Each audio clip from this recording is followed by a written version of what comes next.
Hoy nos toca un tema muy importante, tal vez uno de los temas culminantes, en ascenso. Luego vendría Felipe II y Cervantes, y una tercera que se pueden ir expandiendo a medida que no me alcance el tiempo, que es los Austrias menores y toda la clave de la decadencia. El sentido general de esto es ver nuestras fortalezas y debilidades para entender la crisis de ahora. Por ejemplo, es decir, ¿en qué nos puede ser útil para hoy indagar estos temas? Para conocer nuestra identidad y para conocer también los problemas. Si yo digo temas como la peste, el avance del Islam, la guerra civil interminable de Europa y la unión de Europa, la globalización o el gobierno mundial, son todos temas actuales, algunos desdichadamente actuales. Bueno, eran los mismos temas ahí. Si agrego el cisma protestante, el cisma inmanente dentro de la Iglesia, la guerra civil interna de toda la cristiandad, que indica que no hay caridad, en primer lugar, ¿no?, que sería el valor fundante.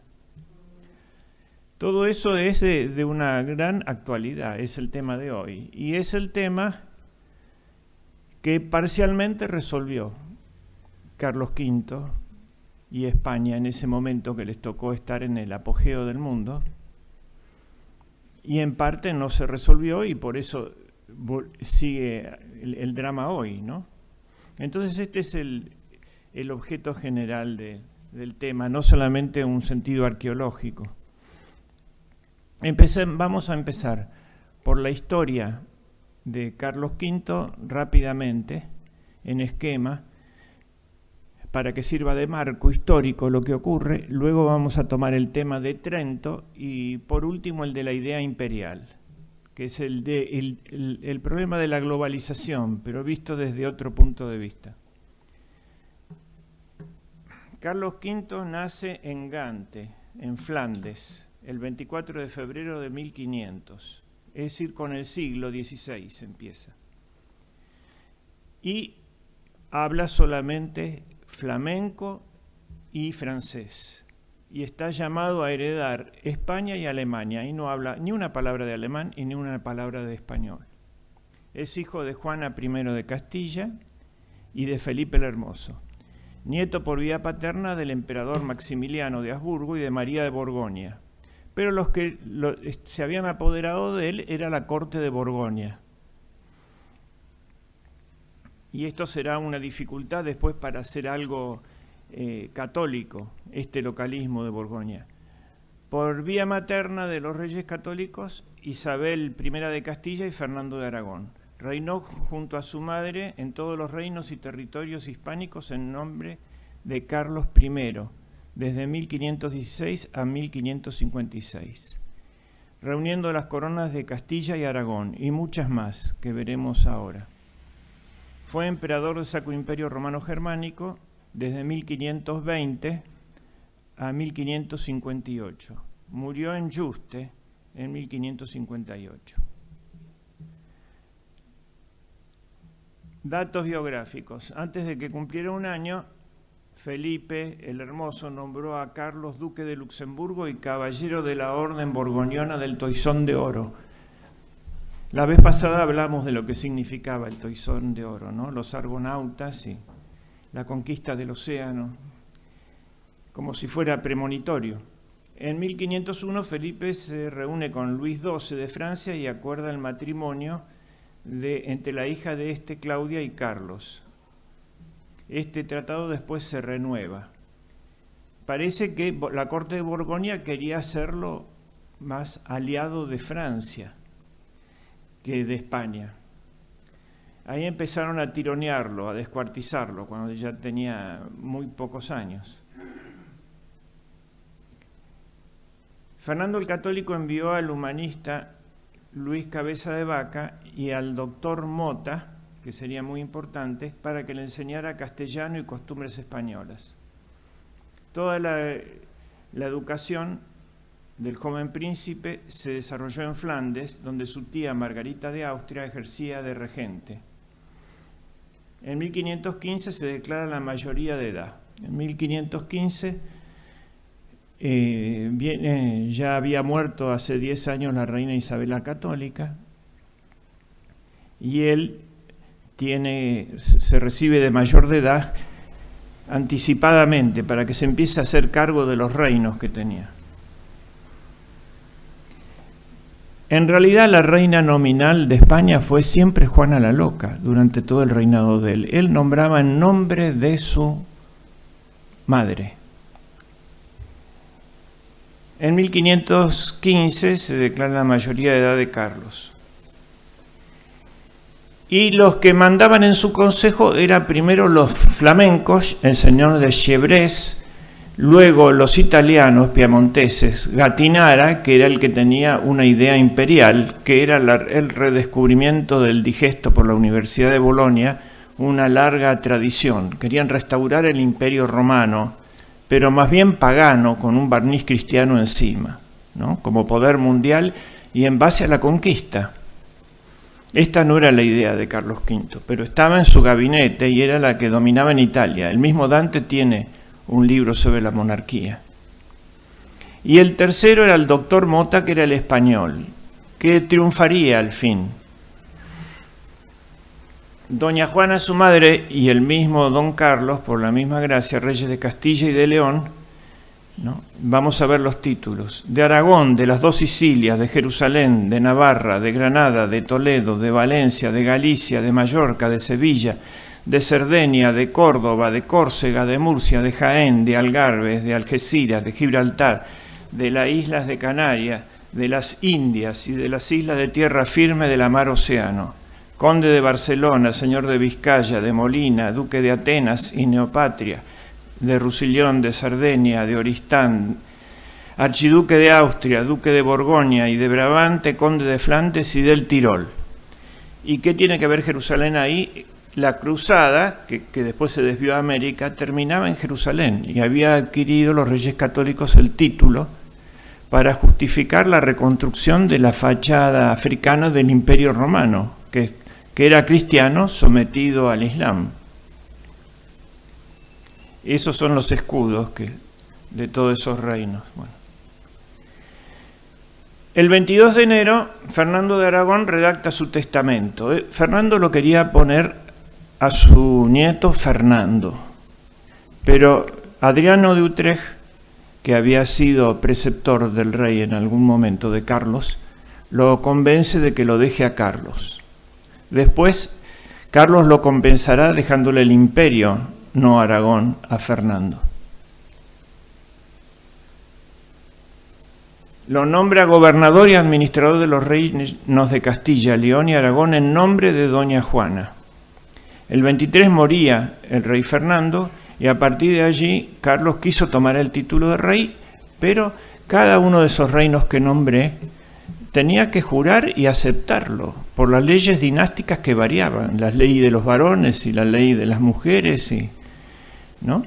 Y los españoles eran fieles a su reina loca, que era un ataque de melancolía. Bueno, loca es medio peyorativo. Un ataque melancólico por la muerte de su marido, Felipe el Hermoso.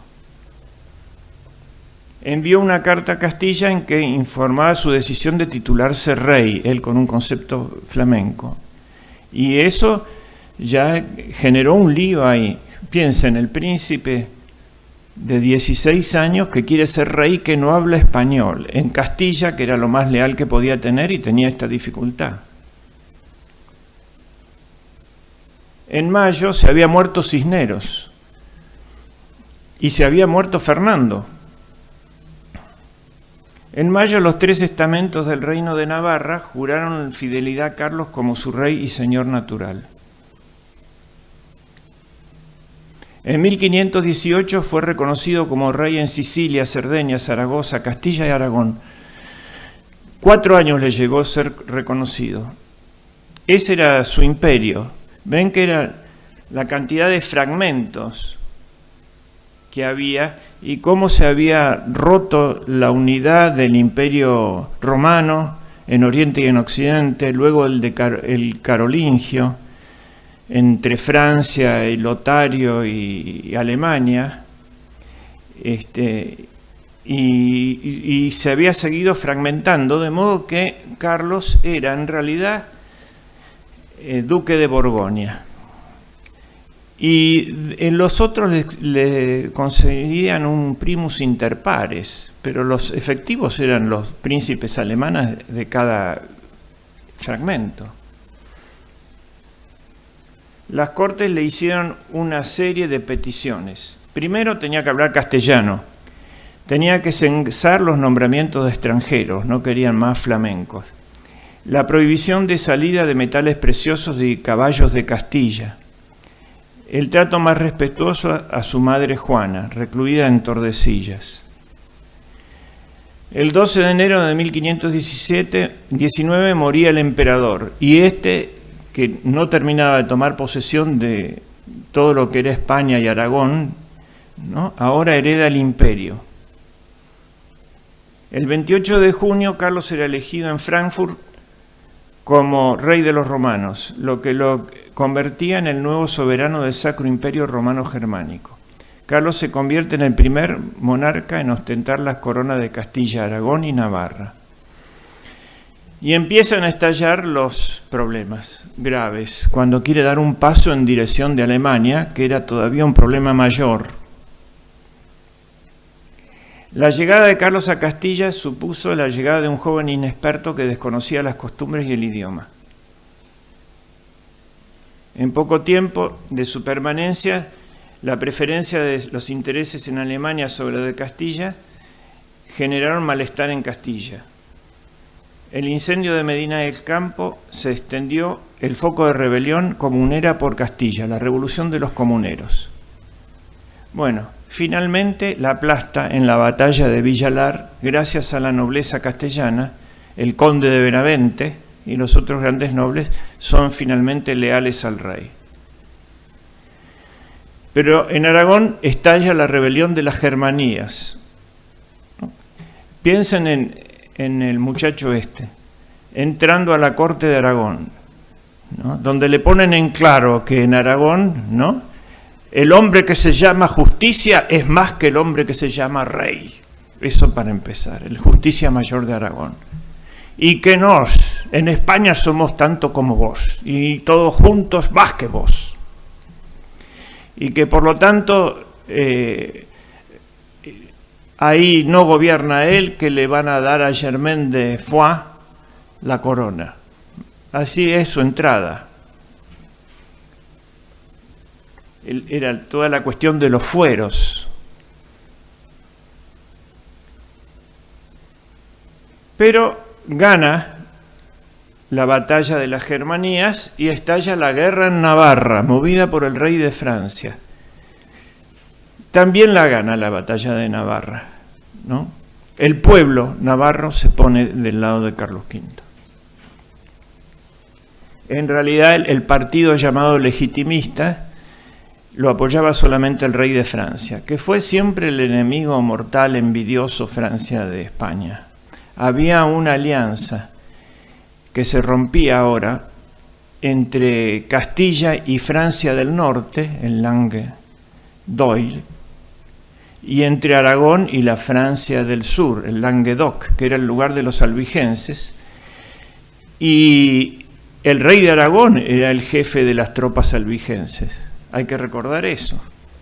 Y eso venía a España con esa duplicidad que existió siempre, ¿no? Una entrada desde la época de Cluny. Bueno, la organización de la monarquía hispánica. Lejos de tener una idea monolítica de manejar con un mecanismo todo un imperio y apretando botones, Carlos V quería la Universitas Católicas. No había un Estado mundial, había muchos estados que surgían de abajo hacia arriba. Él aspiraba a coordinar eso frente a los peligros comunes y con una idea de bien común internacional. no con el bien local de un país sobre otro, que fuera una especie de pueblo de Dios del Israel cristiano, que era lo que pensaban todos los otros, ¿no? Los alemanes, los ingleses, los franceses, somos nosotros ahora. Es decir, el mundo era para Francia y los afrancesados, y así los ingleses también. Él no. Por lo tanto, había que armar los pueblos, que era la república de cada país, y eso eran los famosos consejos.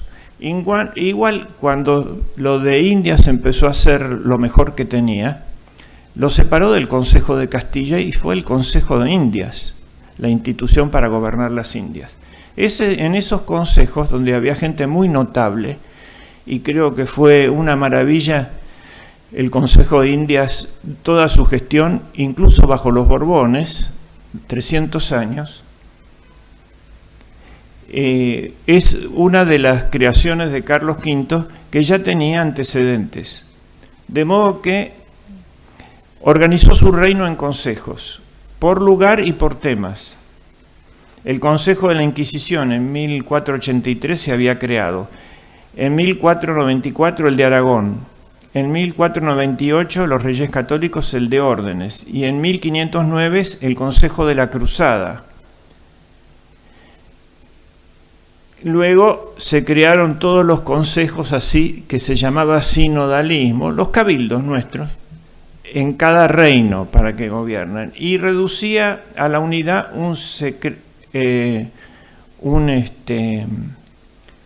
secretario, que sería como el prefecto de las congregaciones romanas, ¿no? Que es como un ministro ahora. La supremacía del poder real, el canciller Gattinara, que era este piamontés que tenía el libro de la monarquía, que quería el imperio para los italianos, propuso un consejo secreto de Estado que tendría supremacía sobre los demás consejos y supervisor de la política global. Y el rey le dijo que no. ¿No? Es decir, no lo dejó hacer un aparato universal. Sin embargo, el rey no quiso depender de un solo ministro y fue desestimado por influencia frente a los juristas españoles. En 1524 constituyó el Consejo de Indias y en 1526 el Consejo de Estado como un consejo privado del monarca. Los consejos estaban compuestos por personas escogidas personalmente por el rey. El rey siempre tenía la última palabra, pero no es... se puede comprender el poder que acumulaban. El consejo era el lugar donde el rey pulsaba las posiciones diversas de las fracciones nobiliarias, eclesiásticas y cortesanas.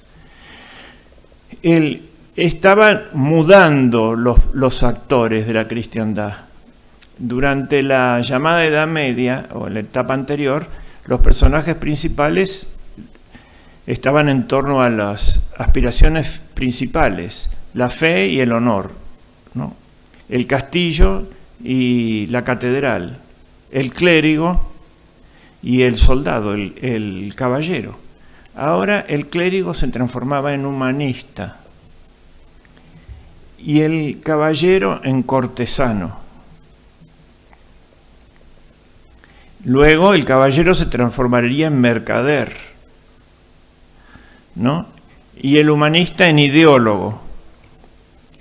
Fue mutando esto, pero en el fondo o es una persona de acción o es un clérigo, ¿no? Un scholar, como dicen, que es un mundo, el mundo de las ideas.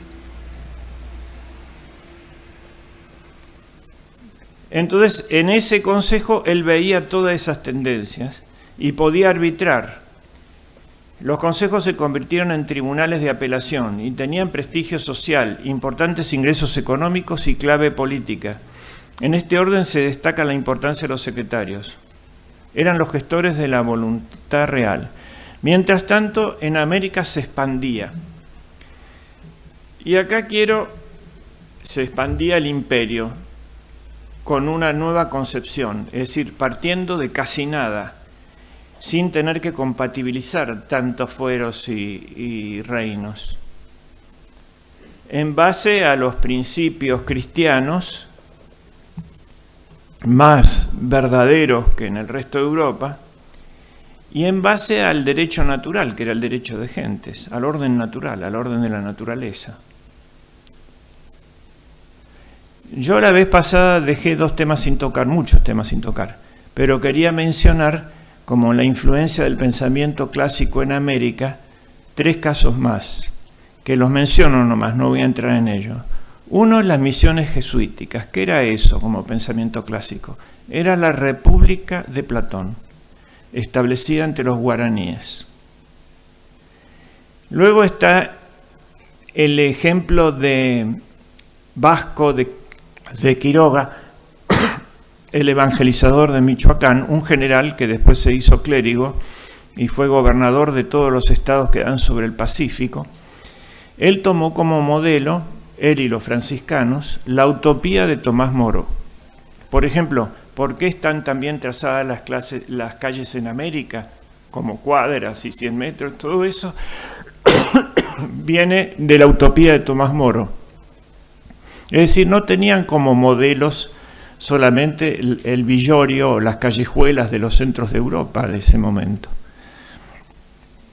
Era una concepción más avanzada que se podía poner acá de cero. Veamos, y el tercero sería Pitágoras o la música como clave de una cultura, por ejemplo, las arpas guaraníes, ¿no? Que también tenía su conexión con los jesuitas. Zípoli, hay un magnífico libro que Ludovico Videla hizo imprimir por la Fundación Bunge-Ibón, que es lo mejor que he visto, lo recomiendo como bibliografía, sobre las misiones jesuíticas. Pero también Francisco Solano había conseguido hacer una ciudad sobre la música, no una ciudad como urbe, una ciudad como amistad de los ciudadanos. Con su violín convirtió a nuestro país, hizo realidad lo que leían en los clásicos, que Tebas había sido edificada por el arpa de Apolo y que el castillo de Camelot había sido creado por el arpa o la rota, como se decía, un arpa medieval de Merlín. Esto significa que la música puede crear mundos y también la música puede destruirlos, como el caso de Jericó, que fue destruido por la música. Bueno, nuestra ciudad, no nuestra urbe, que son los ladrillos, la hizo San Francisco Solano. Por eso acá cerca, en el Pilar, ¿no?, tiene su estatua y su recuerdo de los recoletos. Bueno, dejo ahí y vamos simplemente a la nómina de la creación de América. Hernán Cortés, 1521, el Reino de Nueva España. Nuño de Guzmán, el Reino de Nueva Galicia. Fernando de Montejo, la península de Yucatán. Pedro de Alvarado, el Reino de Guatemala. Francisco Pizarro, el Perú. Gonzalo Jiménez de Quesada, Colombia y el Reino de Granada. Sebastián Benalcázar y Francisco de Orellana, Quito y Guayaquil, el descubrimiento del Amazonas. Juan Sebastián Elcano, Magallanes. Hernán Díaz de Solís, 16, se descubre el Río de la Plata. 26, lo explora Gaboto. 36, llega don Pedro de Mendoza. El emperador tiene 36 años ya. Juan de Salazar y Espinosa funda el fuerte de Asunción y después Domingo Martínez de Irala hace el acto jurídico de crear la ciudad. Seguían este esquema que era conquista, el momento político, distribución de la tierra, el momento jurídico, y apacentamiento, el momento económico. ¿No? Era una encarnación de una idea, repetían la encarnación del verbo en la realidad. Todo esto contribuyó a asentar el primer imperio global de la historia universal bajo el reinado de su sucesor Felipe II, donde no se ponía el sol. La monarquía de los Austrias fue una monarquía de empresa frente a la borbónica que vino después, que se llama una monarquía administrativa, ¿no? Alumbrado, barrido y limpieza, el virrey Bertis, faroles, empedrado, prosperidad material y llevar los impuestos rápido a España. En cambio, esto era de empresas, de emprendedores, como dicen ahora. El emperador del Sacro Imperio Romano Germánico. Tras el fallecimiento de su abuelo Maximiliano de Habsburgo, Carlos reúne en su persona los territorios procedentes de la cuádruple herencia de sus abuelos: Habsburgo, borgoñesa, aragonesa y castellana. En 1530, Carlos fue coronado como emperador por el Papa Clemente y se convirtió en aliado de la causa imperial. Lo puso a favor al Papa, que estaba en contra. Ya vamos a ver las peleas con el papado. El ideario del emperador era el ideal del humanismo de la Universitas Cristiana, la supremacía de la autoridad imperial sobre los reyes de la cristiandad, pero por subordinado él al bien común de la cristiandad, y el Papa también, según veremos en las discusiones que tuvo en Roma. Y la defensa del catolicismo. Él quería unir esos reinos frente al avance que ya se había tragado medio mundo y estaba por llegar a las puertas de Viena del Imperio Otomano. Bueno, acá puse las batallas, iremos rápido, que peleó contra los turcos en Argel, en Túnez, en Tremesén y continuamente en el Mediterráneo. Los dominios de los Habsburgo en Europa, las guerras con Francia por la espalda mientras peleaba esta guerra contra los otomanos. En 1521 Francia se apodera del milanesado y ayuda a Enrique II a recuperar el reino de Navarra. Sin embargo, el monarca francés fue derrotado. Francisco fue llevado a Madrid y firmó el Tratado de Madrid, por el cual no volvería a ocupar el milanesado. Lo traicionó Francisco I, ¿no? Pero aquí vemos la característica de Quijote, volveremos sobre este tema, ¿no? Ahí Gatinara, que quería la monarquía universal y la conquista, ocupamos Francia, perdieron la guerra, tenemos el rey preso. No, le dice, no es mi reino. Yo lucho por conservar mis reinos, no por apoderarme de los otros. No es justa la causa de apoderarse de otro reino. Este era para ir definiendo la idea imperial. Pero él lo había derrotado moralmente a Francisco I, porque teniendo tanto que perder materialmente, antes de la batalla de Pavía le ofrece resolver el tema para que no se maten los soldados en singular combate, él y el otro. La guerra, hasta ese momento, estaba acotada. No se podía suprimir la guerra, porque no se puede suprimir el pecado, es una consecuencia del pecado la guerra y de la ira humana mal controlada. Pero se la podía el cristianismo reducir y poco a poco. Entonces la guerra quedaba confinada a una clase social, los caballeros. Los demás miraban desde las murallas y aplaudían era más bien un torneo. El otro, el enemigo, podía ser justo, era un caballero también, no era un demonio, no se demonizaba al otro, se lo vencía para hacerlo reconocer el derecho nomás. No se podía pelear en ciertas épocas del año, y no se podía pelear en Cuaresma, por ejemplo, y no se podía pelear en ciertos lugares, en las iglesias. Es decir, trataban de reducir lo más posible todo eso. A partir del avance de los turcos, esto cambió, porque los turcos habían montado el otro estado, ¿no? El Imperio Romano como malo. Estaban en Bizancio y tenían muy buenos asesores de cómo se pueden hacer mal las cosas. Entonces ellos liberaban del IVA y del impuesto a las ganancias, diríamos hoy, a todos los que se convertían al Islam. Los que no se querían convertir no eran como los árabes, digamos.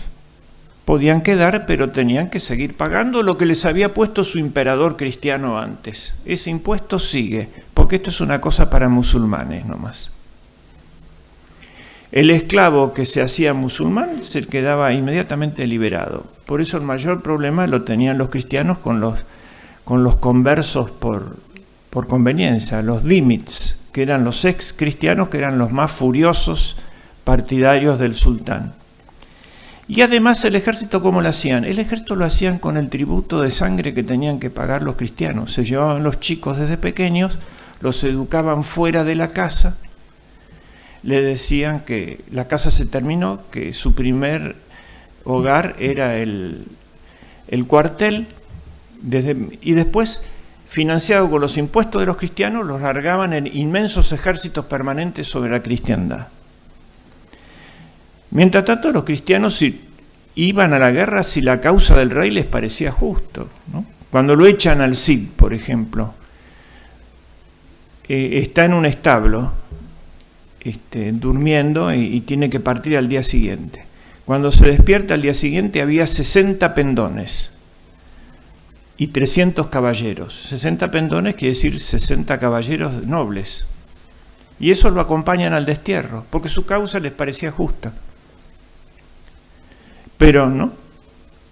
Cuando San Luis tiene la terrible rebelión de los albigenses, 100.000 soldados habían puesto o gente armada, le ordena la represión de eso el niño San Luis y su madre doña Blanca de Castilla a Simón de Montfort. Sale solo. En el camino se le reúnen 1.000 caballeros y con eso ataca y destruye a los otros. Podían no ir a la convocatoria del rey, ¿no? Eso de formar una máquina, de mecanizar el poder y dejar de que sea importante la presencia del que manda frente a los que mandan, genera todo este gobierno técnico, mecánico. El pensador socialista inglés Bernard Shaw, cuando le dieron la noticia de que existía el teléfono, que había un nuevo invento que era el teléfono, dijo mala noticia. ¿Por qué? Porque un tarado va a poder gobernar Inglaterra ahora. Sí, orden del ministro, ya está. El gobierno otra cosa es ir a decirle a la gente en la cara las cosas. Ir a decir a las cortes, les subo los impuestos. Cuando el poder estaba en esas repúblicas, ¿no? Y el dinero, no existía la máquina. Esa máquina la inventan los turcos y los cristianos tienen que aceptar parte de eso para poder competir con eso. Por ejemplo, la formación del clero en los seminarios, sacarlos de la casa y formarlos aparte, que está haciendo crisis ahora, ¿no? Y en el ejército también. De 1526 a 1529 las tropas imperiales asaltan Roma, obligando a Clemente VII, aliado de Francisco, a refugiarse en Sant'Angelo. En 1535 y 1538 se produce la invasión francesa al ducado de Saboya, con la intención de continuar hasta Milán. Acaba con la firma de la tregua de Niza. En 1542 a 1544 concluye debido a la guerra con Francia. Bien, acá está. ¿Cuál es el mundo que heredaron los reyes católicos? Dionisio Peri-Egeta, quiere decir Peri alrededor del mundo, ¿no? Hizo un mapa del mundo en el siglo II. Este era más o menos el mundo conocido. Este es el que dejó Carlos V. Es el mapa de Sebastián Gamoto, bastante parecido al de ahora. Él le dio la unidad física e histórica a la humanidad. Fijémonos, por ejemplo, en la parte del norte de Canadá no está. Cabot tenía que hacer eso. El rey de Inglaterra, al señor Sebastián Cabot, veneciano, pero al servicio del rey de Inglaterra, le había encargado que busque un camino al Pacífico por el norte. y no pudo pasar al Pacífico por el norte. Entonces el rey se peleó con el rey inglés y lo tomó inmediatamente Carlos V y vino acá en el año 26 y hizo su mapa, pero era un veneciano o inglés, no se sabe muy bien, discuten eso, ¿no? Y terminó haciendo este mapa para Carlos V. La aparición del protestantismo. Bueno, conocemos la historia, ¿no es cierto? El monje Martín Lutero fue declarado proscripto. Carlos V se dedicó a salvaguardar la unidad de la fe cristiana contra el embate de los musulmanes. Siempre que hubo un avance de algún enemigo de la cristiandad, estalló un problema simultáneo interno, siempre. Los famosos cismas, por ejemplo, los bárbaros y los arrianos, adentro y afuera. Por ejemplo, los albigenses adentro y el avance del Islam. El mismo San Luis tuvo que pelear cruzadas en el norte de África. En ese momento el Islam árabe. Luego el avance del Islam turco y el protestantismo. Le estallaba en retaguardia un problema simultáneo y muy similar en doctrina. Porque ¿qué era lo que le molestaba a los musulmanes? Le molestaba los sacramentos. No creen mucho en la oración, pero no en los sacramentos. Le molestaban las imágenes. Y contra todo eso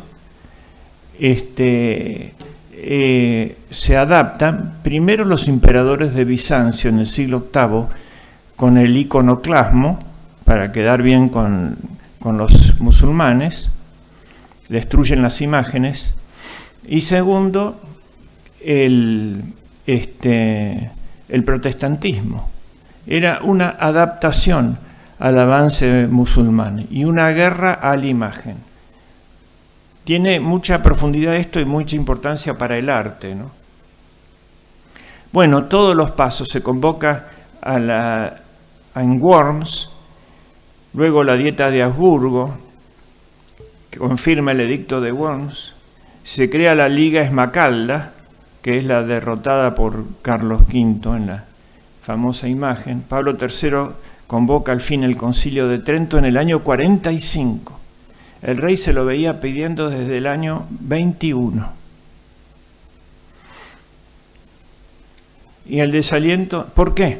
¿Por qué no querían un concilio? Porque tenían miedo del problema de los abusos. Entonces tenía miedo que el concilio juzgue la corrupción romana. No, esto no es contra Lutero, es contra nosotros.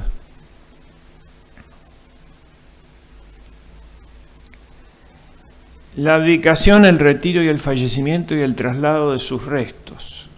Bueno, es el fin del emperador, como saben, es en Yuste, en un monasterio en España. Ahora vamos a hablar del Concilio de Trento, asegurando, y después dejamos la idea imperial. El Concilio de Trento tuvo 25 sesiones, entre 1545 y 1563, muy discontinuo e interrumpido. ¿Por qué? Por todo lo de la agenda de ahora, la Agenda 2030, la peste, la guerra, el cisma. Sus temas eran la reforma protestante, la definición de la doctrina frente a esa reforma en temas capitales para la humanidad, como por ejemplo la predestinación y el libre albedrío, ¿no? La justificación por la fe y las obras, la unión frente al enemigo común, frente a los problemas globales, disciplinar a sus miembros y la unión de la cristiandad. ¿Cuáles fueron sus resultados de importancia histórica? La definición doctrinaria de la Sagrada Escritura, la tradición y los sacramentos, el celibato, prohibiendo el casamiento de los sacerdotes, la afirmación de para que no se haga una casta como en la India, de brahmanes. Ya estaban los príncipes alemanes que se sublevaban, no eran caballeros feudales, eran obispos, condes obispos y duques obispos, como el famoso príncipe arzobispo de Salzburgo que lo torturaba a Mozart, bueno, ese era un obispo. Y era el príncipe, el señor temporal. 4 eran obispos, 3 eran. El mismo príncipe de Prusia era el jefe de una orden religiosa, la orden teutónica. Era un religioso, similar a la orden de Calatrava o de Santiago en España. La fundación de los seminarios, la delimitación de los campos de aplicación de los teólogos y en especial las prácticas rechazadas por los protestantes, la presencia real de Cristo en la Eucaristía, la justificación por la fe y por las obras, la conservación de los 7 sacramentos, las indulgencias, la veneración a la Virgen y a los santos. Desde 1518 los protestantes alemanes reclamaban la convocatoria de un concilio. Carlos V deseaba cerrar la brecha entre católicos y reformistas frente a la amenaza turca. En la Dieta de Worms se intentaron zanjar las disputas sin éxito. Martín Lutero acusó a Roma de tiranía y el emperador se comprometió por escrito a defender la fe católica, incluso con las armas. Los príncipes alemanes, reunidos en la ciudad de Esmacalda, cambiaron de estrategia y también se opusieron. Ahora no querían el concilio. No sea que los discipline a ellos también, que ponga pobreza, castidad y obediencia. No, eso era lo que no querían. Impedimentos de Enrique VIII de Inglaterra y Francisco I de Francia también saboteaban el concilio. Todo eso hizo que se demore. A favor que existía la prerreforma de los reyes católicos en España. Ya en España se habían hecho antes los reyes católicos la reforma de lo que había que hacer. El restablecimiento de la disciplina eclesiástica, el mejoramiento de los estudios en Alcalá de Henares, en Salamanca, todo lo que vimos las veces pasadas. También el oratorio del amor divino en Italia. Y es importante estudiar Nicolás de Cusa, los menciono y sigo adelante, en Alemania. Sobre todo para buscar una forma de ecumenismo con el Islam, en la criba alcoránica, que era el análisis del Corán a ver en qué punto se podía hacer fuerte para recuperar el cristianismo, la tradición común ahí. Eso era Nicolás de Cusa. Convocatoria. Paulo III intenta en Mantua en 1537, luego en Vicenza en 1538 y en Niza negocia una paz entre Carlos V y Francisco I para poder convocar. Convoca el concilio en Trento en 1545 como contrarreforma con la presencia de 25 obispos y 5 superiores generales. Las reuniones fueron 25, con suspensiones, hasta el año 63. Lo terminó el reinado de Felipe II. Carlos V no llegó a ver el fin del concilio. Pero él fue el principal impulsor de eso. Es decir, no actuaba él. No, le ponía frente a su responsabilidad al Papa y a los obispos. Ustedes resuelvan este problema. Él exigía eso. Fíjense que no era la monarquía universal ni era el jefe de la religión. Sabía dónde frenar, no sumaba los 2 poderes. El espíritu fue plasmado por los jesuitas Diego Laínez, Alfonso Salmerón y Francisco de Torres. Siempre dije que junto al gran rey había siempre un gran jefe de la cultura, que en Recaredo había sido San Isidoro de Sevilla y de San Fernando había sido su propio hijo, Alfonso el Sabio, de la reina católica había sido Cisneros. Bueno, Carlos V y Felipe II fueron los jesuitas, toda una compañía, que levantaron 293 colegios, como dije la vez pasada, para enseñar las artes clásicas y educar a la dirigencia de toda Europa. Y los dominicos, Domingo de Soto, que era el sucesor de Victoria, Reginaldo Pol, Melchor Cano, que lo insultó a Diego Laínez, el jesuita, en pleno concilio, se pelearon, ¿no? Castamente dicen las actas, pero trascendió lo que se decía en realidad. Porque en un momento dado el dominico Melchor Cano le dice al jesuita Diego Laínez: marrano que no se termina de convertir, en el calor de la discusión. Y Laínez le contestó, dice, ahí está la censura, lo mandó al lugar donde mandan los españoles cuando están enojados. Puso así se puso en el acta del concilio. Bueno. Principales resoluciones. Los obispos deben presentar capacidad. Fíjense, la idoneidad, principio de la Constitución argentina además violado. Y condiciones éticas intachables. No podrían acumular beneficios y debían residir en su diócesis. Eso impedía que fueran titulares de varias diócesis sin estar en ninguna y cobrando los ingresos. Los seminarios especializados para la formación y el celibato clerical. La existencia mediadora de la Iglesia para lograr la salvación del hombre y la jerarquía eclesiástica. La obligación de los párrocos de predicar los domingos. Fíjense, los párrocos tienen que predicar y dar catequesis. ¡Qué innovación! ¿A qué estaban dedicados entonces? A tener barraganas, como muestra el archiprieste de Ita. La validez de los 7 sacramentos y la necesidad de unión entre la fe y las obras. Con eso no iban a hacer frente a los turcos. Con ese estado de salud moral de la cristiandad.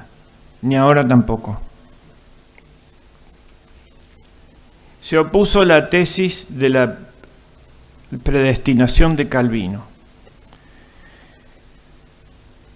Con respecto al pecado original, dice que no destruye la naturaleza humana, como decía Lutero, que el hombre es bueno, pero tiene una inclinación al mal. Por eso es necesario la gracia en primer lugar, y la formación y las obras. Los santos y la misa fueron reivindicados. Se creó el catecismo del Concilio de Trento, que era el resumen de toda la doctrina de la Iglesia. Se instauró la Inquisición. Se creó el índice de los libros prohibidos. La Biblia es la fuente de la revelación, pero no solamente la Biblia, sino la Sagrada Tradición. Y tiene que ser interpretada por el Papa y los obispos. Entonces, no la sola Biblia que la interpreta cada uno como quiere, sino conforme a la tradición y por el magisterio.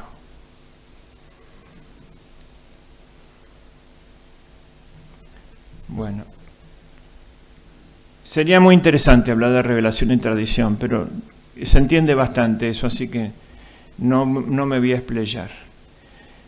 Hubo 3 periodos, el de Paulo III, del 45 al 46, que empezó rezando el credo niceno constantinopolitano, la aceptación de la tradición apostólica y las Sagradas Escrituras, el decreto por el pecado original, la justificación de la fe junto a las obras, es necesario obras, está en el Sermón de la Montaña, ¿no? Seremos juzgados por nuestras obras, no por nuestras ideas.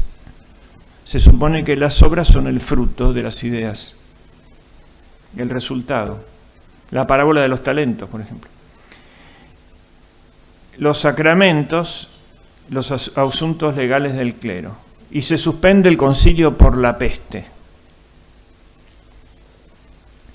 Se reabre el concilio en el año 51 y sale el decreto de la Eucaristía, la penitencia y la extremaunción, ¿no?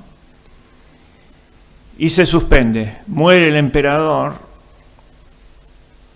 Entonces, no puede continuar hasta que se reabre en el 62. No porque fuera indispensable, sino porque dejaba de impulsarlo y de exigir hacerlos trabajar.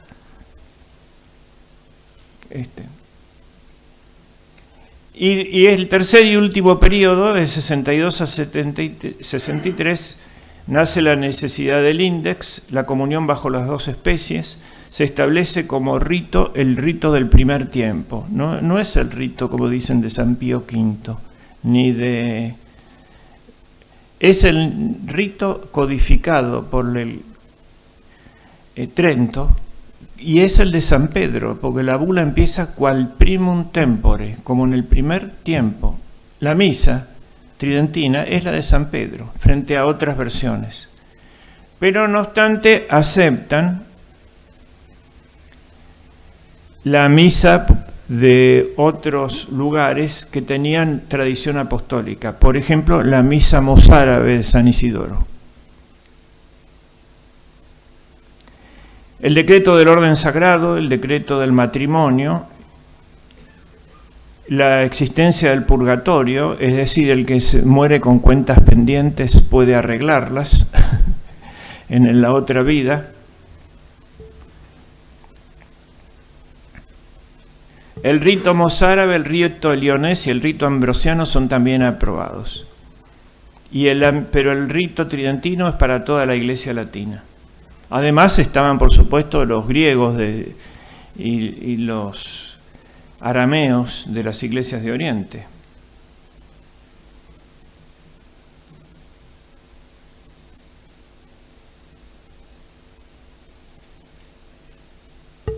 Bueno, contra los protestantes ya dijimos, se afirmó la tradición y la sucesión petrina ininterrumpida, la sucesión apostólica. Las prácticas y dogmas de la Eucaristía, la justificación por la fe y por las obras, la conservación de los 7 sacramentos, las indulgencias y la veneración a la Virgen María. Se exigió y se tomó las medidas para un clero más moral y más instruido. Y se estableció la doctrina sobre el purgatorio.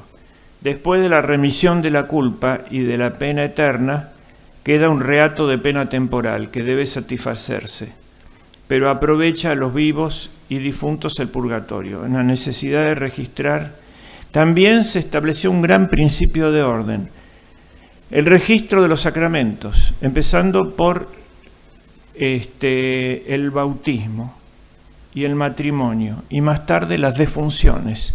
Todo ese registro de las personas fue secularizado de la Iglesia, pero fue una orden de Trento. La idea imperial, tercer tema.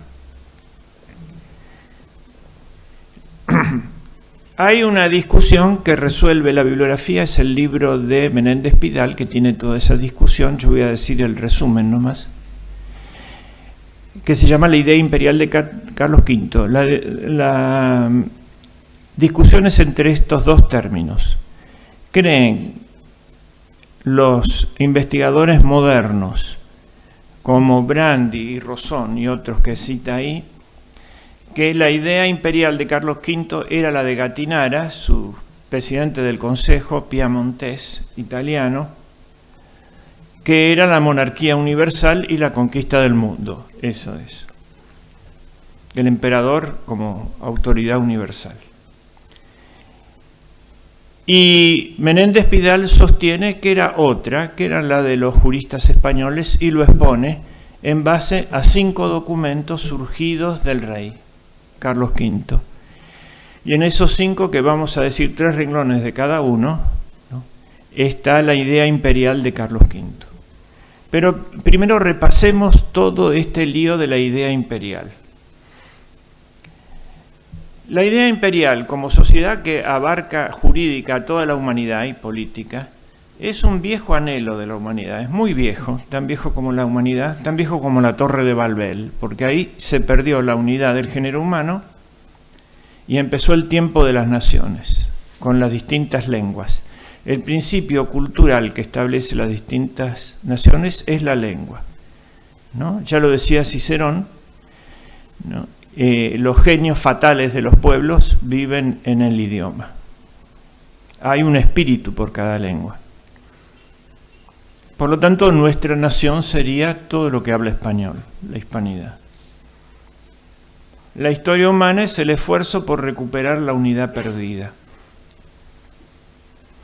Pero esa unidad, ¿cómo se entendía? ¿Cómo se recuperaba? Por la guerra, el dominio de un pueblo sobre otro. Ahí vemos el faraón, ¿no?, invadiendo Siria.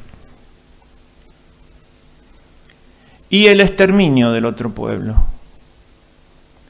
En el primer cuadro vemos las tropas del faraón cortándole las manos a los prisioneros y echándolos al desierto. Tenían que llevarle las manos para demostrar que habían cumplido el deber al faraón. Y en la otra hay un avance de la humanidad, los van a conservar. De ahí viene servo, serva, servare, conservado, que era el esclavo. La primera integración, que no es en base hacia la dominación de un pueblo sobre otro, es la fenicia y la cartaginesa, que entran no hacen propiamente un imperio, sino un emporio, relaciones comerciales que son el sustrato de la unificación del Mediterráneo. Todas esas son las colonias de Fenicia, que tenían un barrio en cada ciudad importante. En Jerusalén tenían un barrio muy importante. Ahí habían quedado los arquitectos que habían hecho el templo del Salomón. Y también difundieron el alfabeto y el conocimiento abstracto. Y las matemáticas pitagóricas. No quedan documentos, o no quedaban, hasta el descubrimiento de la biblioteca de Ugarit. Lo que sabemos de ello es por las tradiciones griegas y romanas. Pero llegaron a Brasil 1000 años antes de Cristo. Esta es la piedra de Gadea, que es interesante leerla. A ver. Somos hijos de Canaán, de Sidón, la ciudad del rey. El comercio nos llevó a esta lejana playa, una tierra de montañas. Sacrificamos un joven a los dioses y diosas glorificados. En el año 19 de Irán, nuestro poderoso rey, era el amigo de Salomón. Embarcamos en Esión Geber, el puerto de Eilat o de Acaba. La flota era conjunta. De los fenicios eran aliados de los judíos. Ahí se expandieron en la primera diáspora, que fue 1000 años antes de Cristo.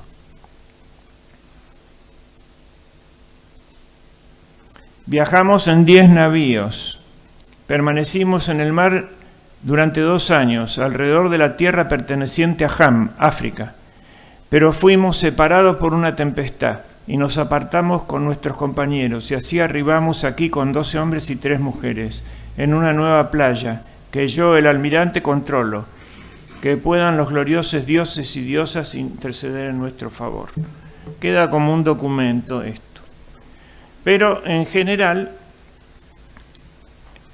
hablamos de la costa fenicia y luego de Cartago, y nunca hablamos de Cádiz, ¿no?, que fue la que sobrevivió y se integró a España, y de donde salían las flotas que iban a Inglaterra a traer el estaño más cobre, bronce, la era de bronce, y que iban al Báltico a traer el ámbar, y que iban al Golfo de Guinea a traer el oro.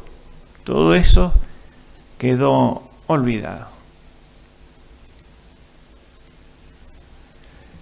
Ahora vemos la ideología de la quinta monarquía. La profecía de Daniel, esta es la ideología que dominaba Europa. Esta era la que no era de Carlos V, ni la cristiana. Se basa en la Biblia, en una mala interpretación de la Biblia. El sueño del profeta Daniel sueña que había una estatua, Nabucodonosor sueña que había una estatua que tenía la cabeza de oro, el pecho y los brazos de plata, la cintura de bronce y las piernas de hierro y los pies de hierro y barro, y que luego venía una piedra y la derribaba, y esa piedra se transformaba en una montaña.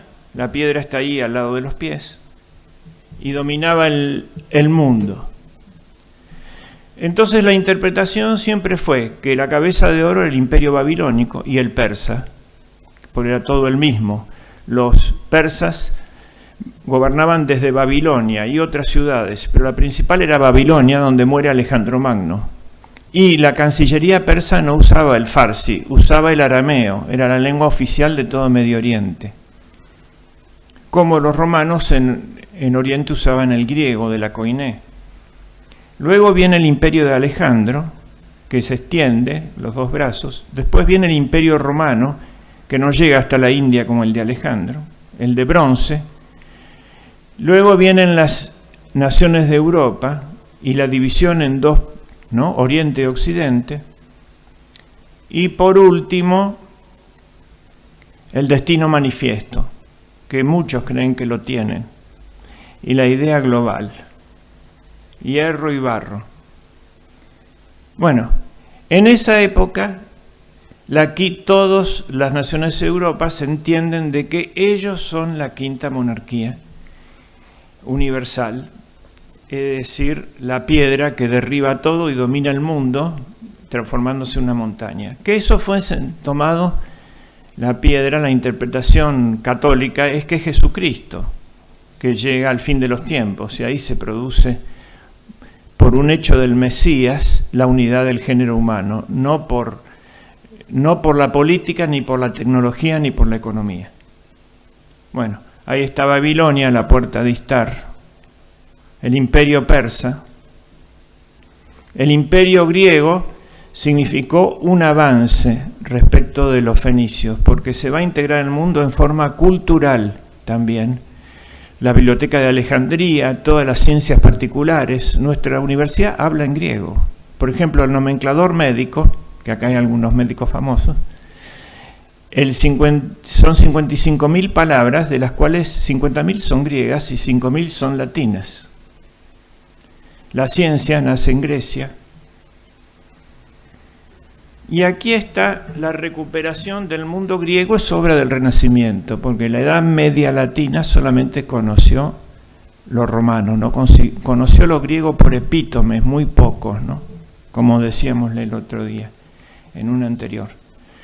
Pero aquí está toda la recepción, y aquí se muestra lo clásico, así como lo mostramos en el descubrimiento de América. Lo podemos mostrar en Italia, ¿no? Ahí se ve en el centro de esa caverna donde están mirando el fin, la caverna de San Pedro, que es la caverna de Platón, donde estaba el hombre atado y veía el fin de la caverna, donde había sombras de la luz que venía de atrás, no podía ver la luz. Entonces la ironía de Rafael es decirnos a nosotros que somos las sombras, estamos al fondo de la caverna, nos están mirando ellos. Bueno. En el centro están Platón y Aristóteles. El platonismo, no, la idea, la dialéctica como ciencia máxima, y Aristóteles dice no, las ideas nuestras son un medio de llegar a la realidad, y con la mano le dice bajemos, ¿no?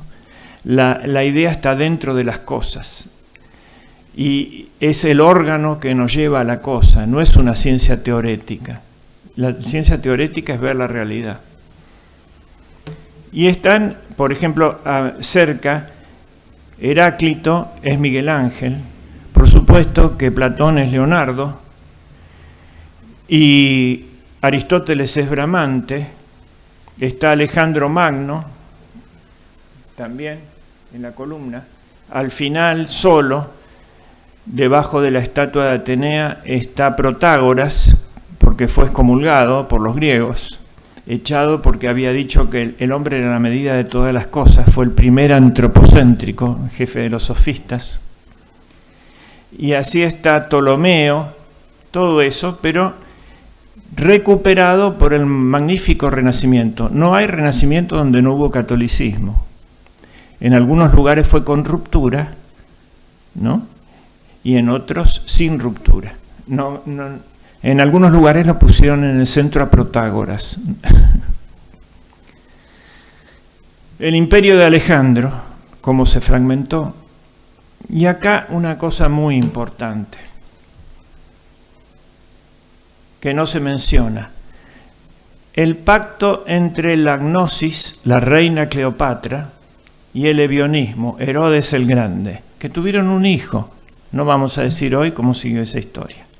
pero vamos a decir qué significa. Ella también había tenido un hijo con César, que debía heredar el mundo. Ella le explica el plan de dominio mundial, con eso lo enamora a Julio César y después a Marco Antonio. Había que trasladar la capital al centro del mundo, que era Alejandría, entre Oriente y Occidente. Y había que adorar al emperador como un dios, como era ella, una faraona, una diosa viviente, Isis, la encarnación de Isis. La filosofía profunda, son dos nomás, derivaciones, dos grandes bloques. Uno, Platón, la idea, el predominio de la idea. El otro, Aristóteles, la materia. El platonismo nos sirve mucho a los cristianos porque gracias a Platón tenemos herramientas conceptuales para sostener, por ejemplo, la inmortalidad del alma. Pero estos desprecian la materia, los gnósticos. El hombre es una chispa divina que cayó en la tierra y la muerte es una liberación. Entonces, la resurrección sería malo, porque es volver a decaer en un cuerpo, en materia, volver que el espíritu quede apresado en la materia. Entonces, ¿qué hay que hacer? No aceptar, por ejemplo, del cristianismo la resurrección. El cristianismo dice que la materia es buena y que Cristo viene a recuperarla al resucitar. Y para eso nos sirve Aristóteles. Pero Aristóteles, librado a sí mismo, da un materialismo craso, al fin. Y Platón, librado a sí mismo, da a la supremacía de la idea contra la realidad. Y él es el padre de ese ideologismo. Los judíos tenían una interpretación del Mesías carnal. Querían un Alejandro Magno o un Julio César que domine el mundo para ellos, y ellos serán el pueblo elegido, cosa que va a ser después toda Europa en el Renacimiento. Van a tener esa tentación del dominio mundial del pueblo elegido para gobernar la tierra. Y Cristo los defrauda porque no viene con esa idea. Mi reino es sobre este mundo, pero no es de este mundo, no procede de este mundo. Es una dimensión superior que debe integrarse con este mundo. Mientras tanto, hay pues el evionismo o el anhelo judío de dominio del mundo. ¿Quién lo realiza? Los árabes en el Islam. Ellos son la nación santa, rodeada de muchos pueblos afganos, negros, turcos, etc. Y están en el medio de eso, ¿no? Haciendo un reino de Dios en la tierra. Y también fue una tentación romana. Cuando se convierte Constantino, ¿no? El obispo de la corte, que es ni más ni menos que el padre de la historia eclesiástica, Eusebio de Cesarea, aplica el Padre Nuestro al revés. En lugar de ser así en la tierra como en el cielo, dice el cielo es como es la tierra. Hay un solo emperador en el mundo, un solo Dios en el cielo y terminamos. Ya terminó la era de las naciones, todas están dentro del Imperio Romano y esto es el reino de Dios sobre la tierra. No. Eso da lugar al arrianismo.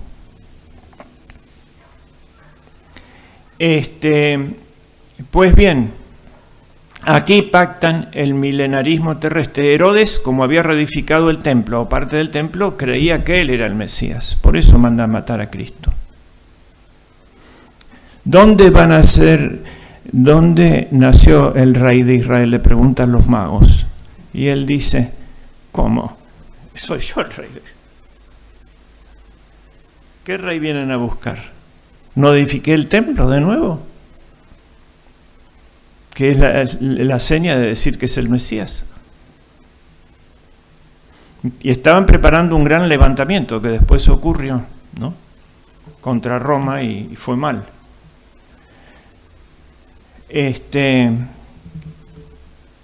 Y la reina Cleopatra era la gnosis, el asalto al cielo, ¿no? pero por el conocimiento, por la idea.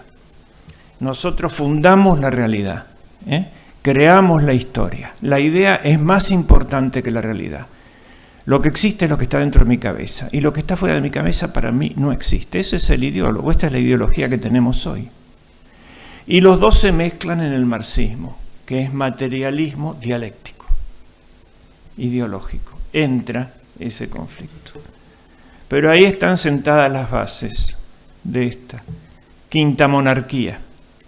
Mientras tanto, Augusto integra el mundo, no solamente económicamente, no solamente culturalmente, sino políticamente. Este es el gran aporte de Roma y del orden romano. La familia, la propiedad, el ejército, ¿no? Queda todo claro, pero no puede resolver la integración religiosa. ¿Cómo la resuelve? Ahí está el imperio de Augusto. Viene Cristo, que ya lo he explicado, ¿no? Y establece lo siguiente: Dios es uno y trino. Y Cristo creó al mundo, lo redimió y lo va a juzgar.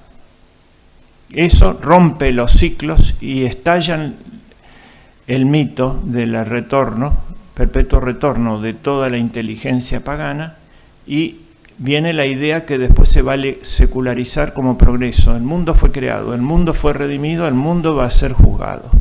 Es una línea que ahora estamos rompiendo, estamos en el perpetuo retorno de lo mismo, de los mismos temas. ¿Por qué? Lo dice la Biblia del Antiguo Testamento: los impíos andan en círculo, en circuito ambulan. El hombre es imagen y semejanza divina, no es lo mismo. Imagen es algo ontológico. El hombre es imagen de Dios porque es inteligente, porque es libre y porque es una sinfonía. Y semejanza es la semilla que llegó a ser el árbol. La semejanza es lo ético. Toda la perfección humana es pasar de la mera semilla al árbol, no solamente grande, sino florecido, no solamente florecido, sino con obras, contra lo que decían los protestantes. Es decir, es necesario que dé frutos, y esa es la verdadera evaluación: por los frutos los conoceréis. La fuerza de la semilla son las 7 virtudes, pero esas no alcanzan si no son perfeccionadas por los dones, por la gracia, por los dones del Espíritu Santo. Y el perfil realizado de ese egresado, de ese árbol grande, ¿cuál es? Las bienaventuranzas. Las 8 bienaventuranzas son las 7 virtudes alcanzadas, más el martirio, que las resume a todas las demás. Y eso tiene que dar las frutas. ¿Cuáles son los frutos? Las obras de misericordia. Sobre esas 14 obras de misericordia se edifica el nuevo mundo, el de la cristiandad, porque este estaba condenado a la destrucción, el imperio romano. ¿Qué son? Dar de comer al hambriento, dar de beber al sediento, y San Benito, volver, ¿no? Dar posada al peregrino, volver al campo, a la naturaleza y reconstruir el mundo. Enseñar al que no sabe las órdenes educativas, curar al enfermo, las órdenes hospitalarias, son la realización de las obras de la misericordia, hasta que las tocó la secularización y los transformó en desiertos a todos esos burocráticos, apoderados por una camarilla, ¿no?, que roba, y los llenó la polilla. Para todos los hombres de buena voluntad. Por eso dice San Pablo: en Cristo no hay amo ni esclavo, ni griego ni judío, ni varón ni mujer. Y justamente todo esto reaparece con el llamado Renacimiento. ¿Por qué? Porque solamente en Cristo se realiza esta unidad, que no es la unidad técnica del mundo en un estado totalitario mundial. Es que no haya pelea entre el amo y el esclavo, y va a volver la esclavitud de mano de los ingleses y de los protestantes. ¿Por qué? Por la predestinación. Estamos predestinados, entonces el mundo está dividido, no hay unidad del género humano. ¿Está dividido en qué? en réprobos y en elegidos. Los réprobos se van a ir al infierno. Entonces, mi gran drama es saber si estoy elegido o si soy réprobo. Si yo estoy elegido, ¿cómo lo sé? Porque me va bien. ¿Cómo? Acumulando bienes materiales. Y el otro, el que es réprobo, lo puedo explotar si es pasto del infierno. Es un animal.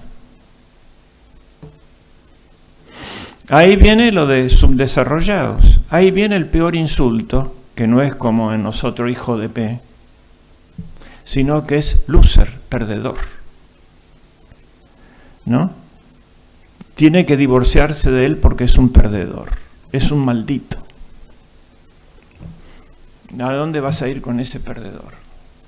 Entonces ahí viene la división del género humano y vuelve a haber amo y esclavo, que son las luchas de clases.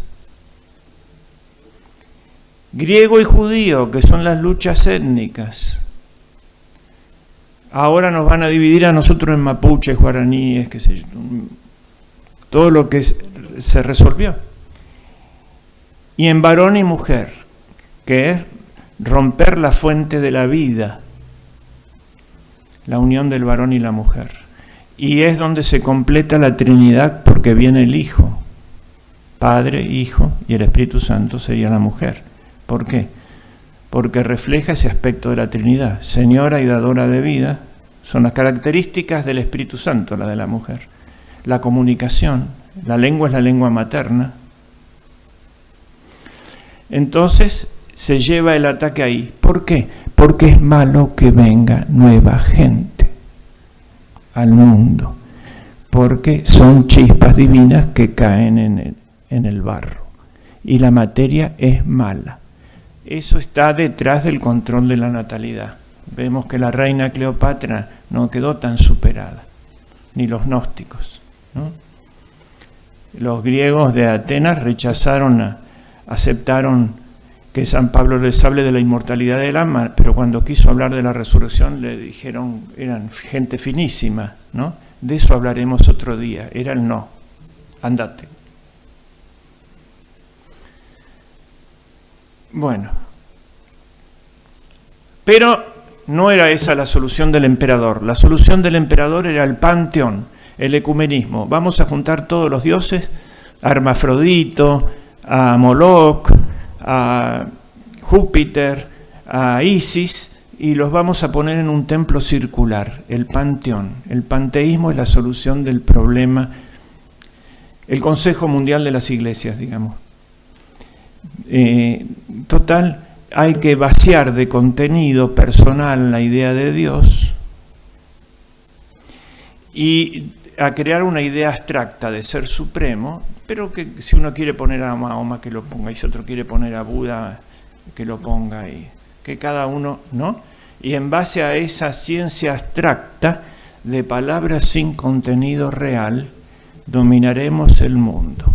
Como lo dice Comte, el mundo será de los que manejen la suficiente cantidad de ciencia abstracta.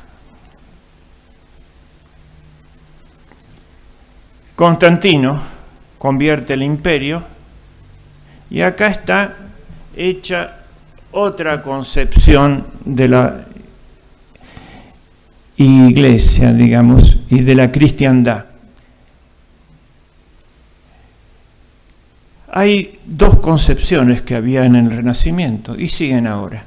Una que era el imperio romano pagano y lo habían descubierto con el digesto, que lo descubre la Universidad de Bolonia. Eso les permite superar a los medievales la organización feudal y organizar los grandes estados. Y aplican la ley de las dos sociedades perfectas. Pero la otra es la fundada en Dionisio Areopagita y que toma Santo Tomás para el gobierno del universo, que son los tres. Ningún dominio se establece si no es en la imagen de Dios. Pero Dios es uno y trino. Son los 3 órdenes de la razón, de la nación, que es la fórmula que le da el emperador de Bizancio a Carlomagno para que organice Occidente.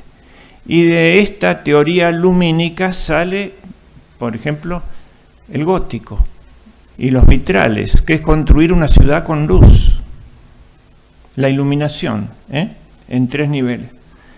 Bueno, acá está el árbol. El hombre es imagen de Dios, pero la imagen es una palabra dependiente. ¿De qué? Del sujeto que la proyecta. La imagen depende del sujeto que la proyecta. Entonces, una imagen pertenece a 2 seres. Uno, su modelo. Por ejemplo, la Gioconda puede decir, esa es mi imagen. Y otro, su autor, Leonardo da Vinci, puede decir, ese es mi cuadro. Ahora el hombre pertenece a Jesucristo, porque Él es la imagen y Él es el autor, por doble lado. Ahora, el hombre es libre, como Dios, porque es imagen de Dios. Puede darse vuelta, como la imagen del vaso, si la saco de frente al espejo, desaparece del espejo la imagen. Lo que no puede evitar es desaparecer. Las cosas separadas de la inteligencia divina se mueren. Y hay un hombre individual, que es cada uno de nosotros, y hay un hombre colectivo, que es la sociedad. Los dos se aplica esto que hablé del árbol. Semejante es el reino de Dios a una semilla pequeña que llega a ser el gran árbol. Entonces, la triple dimensión de la sociedad, fundada en la imagen de Dios uno y trino, era arriba los bienes espirituales, que eran el aire y la luz, y la captaban las hojas, que era la jerarquía eclesiástica, y el estamento eclesiástico. En el medio está el tronco, que le da al árbol la dirección en torno a la luz, la justicia legal, ¿no? Establecida por los gobernantes. Y abajo están las raíces, es el pueblo, el tercer estado, que toma los bienes materiales, el hierro, el agua, la tierra, y los manda a todo el árbol, así como la luz, transformada por la fotosíntesis, vuelta a vida, va hasta la última raíz. Este era el árbol de la cristiandad. Este era el modelo, no el digesto. Y este era el modelo de Carlos V. La idea imperial la explica en 5 momentos. Voy a decir 3 renglones, pero tengo que ser serio y citar los documentos. ¿De dónde saca usted esto que nos dice? El primero es en las Cortes de La Coruña. Él tiene 20 años, es nombrado emperador o designado. El Papa no lo quiere nombrar, no lo quiere coronar y no estaba completado el trámite si no lo corona. Francisco I y Enrique y los ingleses se oponen. Los príncipes alemanes no lo obedecen porque era un primus inter pares y ni le iban a pagar que vaya. Y él le había llevado 4 años ser reconocido con todas esas guerras, la Germanía, los comuneros, etcétera, por España, ¿no? Que era una realidad múltiple, no unitaria. Entonces va a La Coruña y ahí habla, su primer discurso imperial lo da Mota, aquel que había enviado Fernando el Católico y que era el tercero en el Consejo del Reino. Primero era Chevrier, el flamenco. Segundo era Gattinara, el canciller, al cual le adjudican la ley, que era el digesto. Y tercero era el doctor Mota. El doctor Mota habla en nombre del rey, que ya hablaba algo de español, pero no muy bien. Y la oratoria era muy importante, recuerden, en ese momento. Entonces él dice lo siguiente. Carlos V, rey de España, ha sido propuesto para emperador, ¿no?, del Sacro Imperio Romano Germánico. La idea imperial es vieja en la humanidad y España siempre contribuyó a ella, se ordenó a esa unión, ¿no? España en este momento no puede dejar de apoyar a Carlos V en esta empresa, porque el mundo viene a buscar el rey a España. Y les recuerdo que cuando el mundo mandaba a Roma tributos, España le mandaba emperadores, dice. Le mandó a Trajano, le mandó a Adriano y le mandó a Teodosio, que hizo la unidad del imperio y la conversión del imperio al catolicismo, que no la hizo Constantino, hizo el edicto de tolerancia nomás. Por lo tanto, España no puede estar ajena a esto. Y entiendan que el rey no quiere más Estado, tiene suficientes. Lo que quiere es defender la cristiandad y procurar el bien común. Su idea es la de la Universitas Cristiana, una concordia de todas las causas segundas del cristianismo, no la reducción a una sola causa formal. Por lo tanto, España tiene que responder, si acepta esta misión histórica, es la gran hora de España, de ser el escudo de la defensa de la cristiandad como lo ha sido durante 8 siglos. La espada del ataque, el tesoro, el huerto de las delicias de este nuevo César que el mundo nos pide a nosotros. Y él desea morir en España, ¿no? Porque este es su reino. Si acepta esta misión imperial, de soportar esto, que no está enderezada a la grandeza de la España misma, sino a la cristiandad, al bien común. Es un ordenamiento de España en el sentido común de la cristiandad.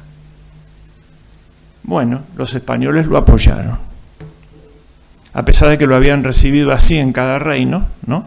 Sí. Sintió todo el pueblo que era el momento de su grandeza. El segundo es el de la dieta de Worms. Él llega a Alemania y tiene ahí mismo la rebelión de Lutero.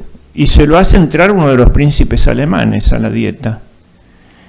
Y se subleva frente a él, y en el mismo momento que le dice que avanzan los turcos, y él quiere tener sus príncipes unidos, que en ese momento eran todos católicos, no eran todavía protestantes. Pero ellos estaban en la interna, cosa que sigue hasta nuestros días en Europa. Entonces él les dice, ahí hace una primera declaración, que sí la pone Gatinar en su libro, pero la segunda la omite y es más importante. La segunda declaración, después de pasar una noche sin dormir, cuando tuvo la insolencia de Lutero adelante, es yo deseo defender la cristiandad. Ese es mi objetivo, el bien común de la cristiandad, diríamos nosotros. Y para eso voy a dar mi vida, mi reino y mi sangre, hasta el último aliento. Es decir, pone un objetivo encima de él. Y esa declaración la hace él. El tercer momento es el saqueo de Roma. Y está en Granada y se entera que el condestable de Borbón dispuso que podían saquear a Roma porque no había cómo pagarle a los lansquenetes. Y recibe un breve del Papa que se lo entrega a Baltasar de Castiglione, el nuncio apostólico, que era el autor de un libro que se llama El Cortesano, nuevo personaje que aparecía. Baltasar de Castiglione tiene una respuesta dura del Papa por el incendio de Roma contra Carlos V y se la entrega. Carlos V no responde. Lo llama a Valdés, Antonio de Valdés, hermano de el que escribió Los diálogos de la lengua, donde está la política lingüística de Carlos V. Primero le había pedido a un español, Mota, que hable de la... Ahora le pide a Valdés que le redacte. Era el mejor estilista que había, el secretario de las cartas latinas del emperador. Y en ese momento Baltasar de Castiglione recibe un segundo breve más suave del Papa. Entonces quiere retirar el primero para que no le responda en los mismos términos Carlos V y dejar el segundo, respóndame a esto nomás. Y en el primero, Carlos V le dice la respuesta al primero, que la entrega igual. Dice, quedan los dos y van a tener dos respuestas. En el primero le digo, otra vez, que yo me ordeno al bien común de la cristiandad, pero usted llama a un concilio general para poner en orden todo esto. Y si los intereses del papado común, digamos, del Estado de Vaticano, se contraponen a lo de cristiandad, yo apelo ante el concilio. Usted y yo nos subordinamos al bien común de la cristiandad. Sería la traducción nuestra en términos de hoy, ¿no? Si no, esto no puede ser. Entonces, ese es el primer breve. En el segundo, modera y dice, apelo al colegio de cardenales, si se niega a convocar el concilio. Pero acá aparece lo mismo. Todos tienen que estar subordinados al bien común de la cristiandad. Esta es la idea imperial. Y tiene que haber dos poderes, el poder eclesiástico y esto. Por eso, en este tipo de guerra caballeresca que peleaban, no se demonizaba al otro, ¿no? Ni se aceptaba este principio gnóstico, es decir, hegeliano, diríamos ahora, de que no existe el otro, porque todo está en mi idea, ¿no? No ci sono le altri, decía Gentile, no existe el otro. Acá existe el otro y tiene sus derechos, y mi enemigo puede ser un caballero. Eso es lo que dice el cuadro de la rendición de Breda. ¿Vieron cómo el general Espíndola trata bien al otro? Bueno, el Papa tiene su derecho y tiene sus errores. Yo le hago la guerra para resolver el conflicto político, pero lo reconozco como Papa y lo encierro en Sant'Angelo con la Guardia Suiza que todavía quedó. Pero no le desconozco su verdadero rol, que era lo mismo que hacía América. Cuando venía una orden ilegal, no una orden, un mandato, porque una orden es la que ordena hacia el fin, y un mandato es un mero voluntarismo del poder, como nuestra ley del aborto, por ejemplo. Entonces le decían, se lo ponían así sobre la cabeza, la cédula dice, lo acato pero no lo obedezco. Es decir, esta ley la declaramos nula, pero eso no significa que estamos en rebelión contra el rey de España. No somos destituyentes del rey, ni del Papa en lo suyo. Pero, ¿no? Monarcas, pero eran monarcas de hombres libres y tenían que ajustar a derecho sus pretensiones. Y la guerra era un torneo limitado a eso, no era reducir a nada al otro.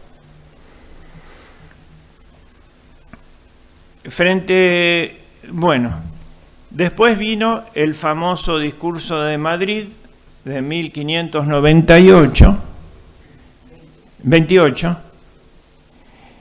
y en ese discurso, voy a resumir, lo escribe Fray Antonio de Guevara. Él estaba acusado de pretender la monarquía universal, es decir, como dicen los psicólogos de ahora, los otros reyes de Europa proyectaban su verdadero deseo, el dominio del mundo.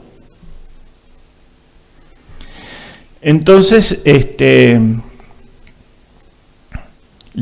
decía que no.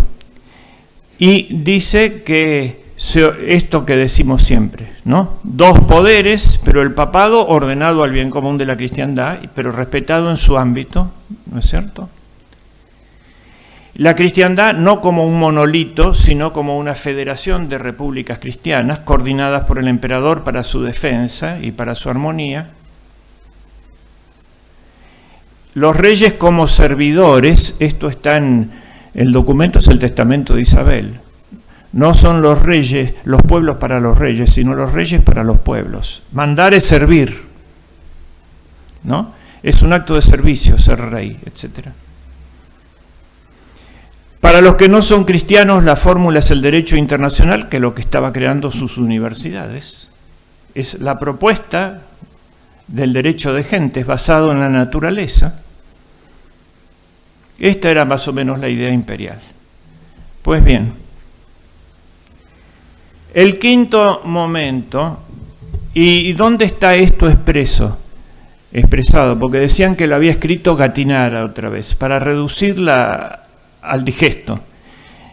Esta no fue Gattinara, fue Fray Antonio de Guevara, el predicador de la corte y cronista del rey. Un gran literato y un prosista extraordinario. Tengo ahí las consultas, pero no las voy a leer, no se asusten, alguna página de él para ver la oratoria. Él había escrito un libro que se llama El reloj de príncipes, y ese documento, ese discurso de Madrid, dice palabras exactas del reloj de príncipes.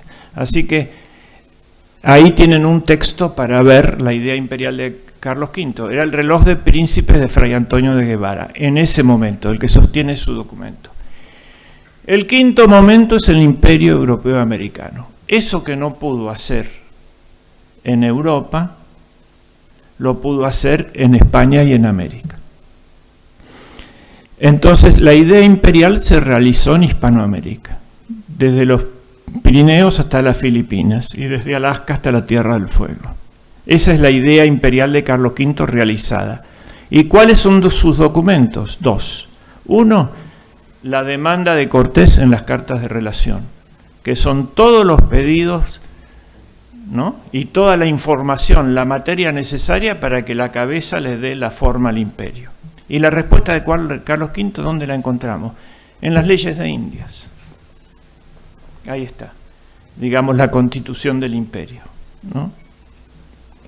Pero el principio fundamental está en Isabel la Católica. Los reyes son para los pueblos no son para los reyes. No es, dice el pueblo, un rebaño esquilmable para cobrarles tributos. Es donde el rey debe morir por ellos,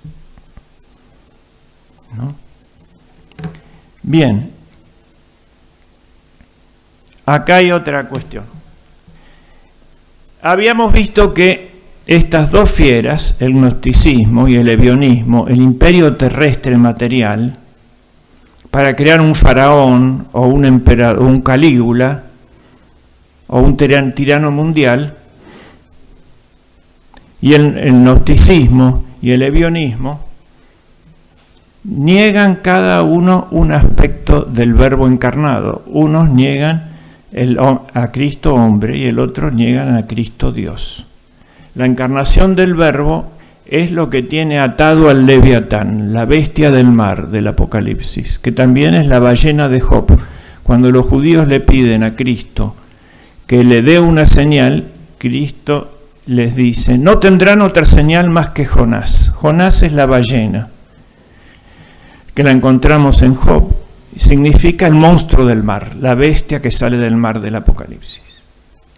Esa bestia está desde los tiempos primordiales. Los babilonios la llamaron Tamiat. Y el Padre la pesca con el hombre. Adán es el primero de esa lista y el último es Cristo. Queriendo el demonio, que es la muerte y que es el dominio del mundo, es lo mismo, apoderarse de Cristo, porque es glotón y quiere comer en la carnada, ve el hombre nomás, queda enganchado por el misterio de la encarnación. Y eso lo tiene atado hasta el fin de los tiempos. Pero cuando se rompa la encarnación de ese concepto y se consiga una política sin Dios, una economía sin Dios, una cultura sin Dios, etc., se va a alargar el dragón. Esto lo mandó a hacer en el año 1230, creo, la abadesa Errad de Landsberg, y se llama la pesca del Leviatán. El Leviatán puede devorar el mundo, como por ejemplo todos los países que se devoró la Unión Soviética, pero no los puede digerir. sin su consentimiento.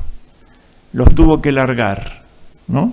El comunismo demuestra que se puede vencer esas globalizaciones siempre que no haya un fermento de descomposición interno, que dejemos actuar eso. Los largó a Polonia, Hungría, etcétera. Hoy están mejor que otros países en muchos temas. A ver, bien. Pero esto se lo devuelve el diablo a Dios. Él se disfrazó de hombre para pescarme. Ahora lo voy a hacer yo. En el Renacimiento el demonio se hace hombre. Fíjense, Rafael del Sancio pinta a la antigua serpiente con rostro humano, en el jardín del Edén. Es decir, detrás del falso humanismo, ese de que el hombre no es la imagen de Dios, sino un mono que parla, pero que es centro del universo igual, está el diablo. Y como la imagen colectiva es similar a la imagen personal, ahí está el imperio británico pensado como Leviatán, lo llama Leviatán, y tiene forma humana de rey de Inglaterra, que asume los dos poderes, el que no tomó Carlos V, el que frenó frente a las puertas de Sant'Angelo. En una mano tiene la espada, que es el poder temporal. El otro es el báculo, porque el rey de Inglaterra es el jefe de la religión. Debajo de la espada está el castillo, la corona, los cañones y el Congreso. Y debajo del báculo están la catedral, la tiara, las excomuniones y el concilio. Todo eso está en una sola mano. Non est potestas super terram comparetur ei. Dicen que no hay constitución escrita en Inglaterra, es esta. Ahora vamos a ver los imperios ebionistas. El imperio islámico. El imperio francés. Todos los que acusaban a España. Abajo el británico. El imperio ruso. Siempre la religión se transforma en un tótem tribal y los católicos también pueden hacer de la religión una ideología, si hacen una ideología de poder, que así empezaron, eran católicos antes de ser esto. Pero mezclar ortodoxia y Rusia, todos tienen anhelos imperiales, pero no tienen lenguaje imperial universal. El imperio soviético, que había tomado 5 naciones en Hispanoamérica. El imperio norteamericano, el destino manifiesto. Bueno,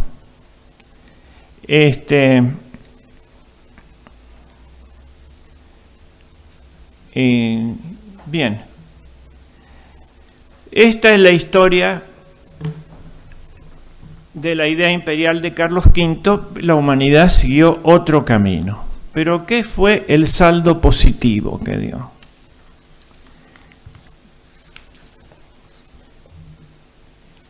Última página.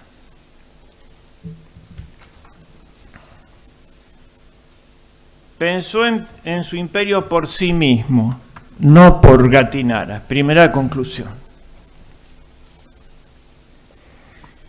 Lo expresó por medio de grandes literatos españoles, Mota, Valdés, Guevara y Cortés. No entendieron. Carlos V se hispanizó y quiere hispanizar a Europa. Recuperó ahí el espíritu de la cruzada. Y quiso transfundir en Europa el sentido de un pueblo cruzado que España mantenía desde hace 800 años y Europa lo había olvidado después de un fracaso total en las cruzadas.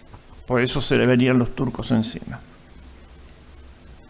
El imperio que tan achicado llegó a sus manos se convirtió en una realidad, o en dos realidades. Una en Oriente, que fue el imperio austrohúngaro que lo siguió después, y otra en Occidente, que fue la hispanidad. Para la rama española reservó la península, Flandes, Nápoles, Sicilia y América. Y para su hermano Fernando reinó en Hungría y en Bohemia. Los españoles cumplieron su servicio mucho más de sus intereses particulares. Pelearon en las puertas de Viena, defendiendo la de Solimán, y en Túnez, y en Argel. La iglesia y en Flandes. La iglesia se robusteció por la Compañía de Jesús y Trento, y por la nueva escolástica. La vida de las cortes y la diplomacia se vio invadida por ministros y usos españoles. La lengua española empezó a ser usada en todas partes. Así el emperador, que a los 18 años no hablaba una sola palabra de español, a los 36 proclamaba que la lengua española era la común de la cristiandad y la lengua oficial de la diplomacia. Dato esencial para juzgar la idea imperial de Carlos V. El español se difundió también como lengua literaria. Su abuelo, Fernando el Católico, había presidido la aparición de la Cilistina y el Amadís de Gaula. Ahora Carlos ve las obras de Guevara o el Lazarillo, no solamente esas obras individuales, sino todo un pueblo genial, como en el Romancero o en las novelas de caballería. Pero esa idea tuvo muy corta vida. Vio la ruina de su ideal, pero quedaron algo formidable. En Oriente quedó un imperio austrohúngaro que era mucho más real que todos esos pedazos, ¿no? Pero a Alemania le salió otro polo, Prusia, ¿no? La nación germánica no tiene un centro como París o como Madrid o como Roma en Italia. Tiene dos en las puntas, dos polos, Viena y Berlín. Que eso es raro, pero es así, que queden las capitales en la periferia de una fragmentación. La reforma abrazada por los príncipes alemanes hizo imposible el pensamiento ecuménico. Cesó la relación entre el imperio y el papado, se cortó la relación. Y el papado se transformó en rehén de los italianos. El último papa no italiano fue Adriano de Utrecht, el tutor de Carlos V. ¿No? Era concebir la catolicidad desde una parcialidad. Recién Juan Pablo II recupera esta dimensión universal, católica. Es decir, su afán del imperio como dominio lleva a la fragmentación. Porque mandar es servir y el rey tiene que sacrificarse. Él y su misión. La grave cuestión surgió cuando Carlos V le dio el imperio de Oriente, el germánico, a Fernando, su hermano. Pablo VI no quiso reconocerlo. Entonces Fernando le dijo, pues no es necesario. Así que Carlos V fue el último emperador coronado por un papa, desde Carlomagno, ¿no? Que había sido el primero, hasta Carlos V. Ahí hubo otra fragmentación. La grave cuestión surgió, el imperio no fue en adelante más una idea universal. El imperio fue una herramienta del poder local. Por eso el título de emperador lo pueden llevar varios a la vez. Por ejemplo, emperador de los franceses, Napoleón. Emperador germánico, ¿no? Dos emperadores tenían, el Kaiser y el de Viena. Emperador de Brasil. Ya hacen la idea católica es superior a una etnia y a un territorio. Es una raza, ¿no? Como el Día de la Raza, pero es una raza espiritual, no una raza carnal. Ebionismo, imperio material terrestre, materialista. Bueno, entonces esto es un poco la idea imperial de Carlos V y continuaremos la próxima vez con la realización que hizo en América Felipe II, ¿no? Muchas gracias.